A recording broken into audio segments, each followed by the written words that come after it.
वक्रतुण्ड महाकाय सूर्यकोटि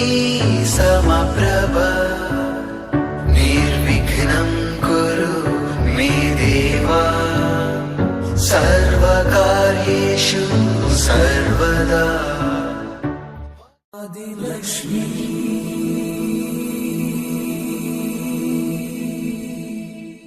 श्री धनलक्ष्मी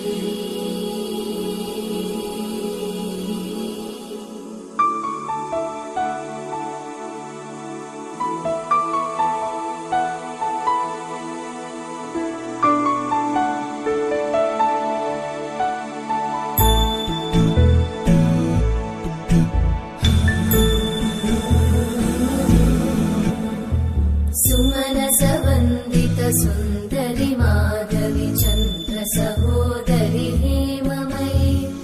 मुनिगणवन्दित मोक्षप्रदायिनि मञ्जुळभाषिणि वेदनुते पङ्कजवासिनि देव सुपूजित सद्गुणवर्षिणि शान्तियुते जय जय हे मधुसूदन कामिनि आदिलक्ष्मि जय पालय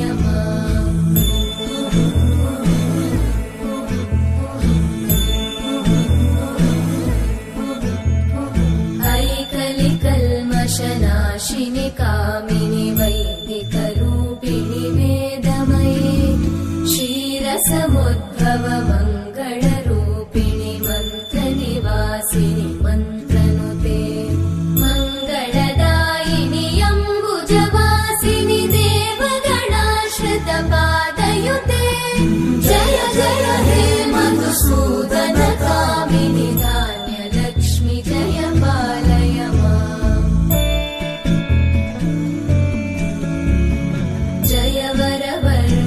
वैष्णवि भार्गवि मन्त्रस्वरूपिणि मन्त्रमये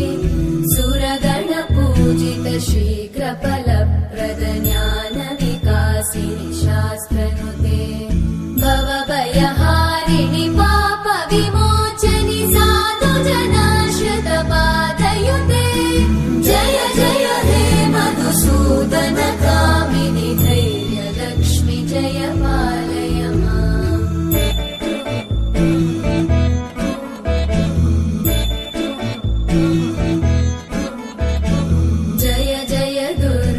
नाशिनि कामिनि सर्वफलप्रदशास्त्रमये रथगजतुरगपदादि समानुत परिजनमण्डित लोकनुते हरिहर ब्रह्म सुपूजित सेवित तापनिवारिणि पादयुते जय जय हे मधुसूदन कामिनि श्रीगजलक्ष्मी पालय सर्वफलप्रदशास्त्रमये रथगजतुरगपदादि समानुत परिजनमण्डित लोकनुते हरिहर ब्रह्म सुपूजित सेवित तापनिवारिणि पादयुते जय जय हे मधुसूदन कामिनि श्रीगजलक्ष्मी पालय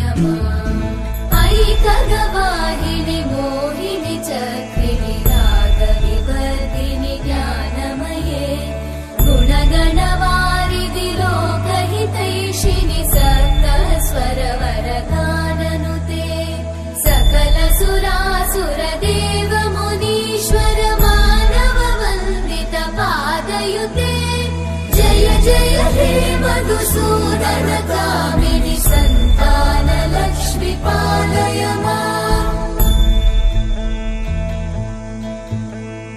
जय कमलासनि सद्गतिदायिनि ज्ञानविकासिनि गानमये अनुदिनमर्चित कुङ्कुमधूसरभूषित वासित वाद्यनुते कनकधरा स्तुति वैभव वन्दित शङ्कर देशिका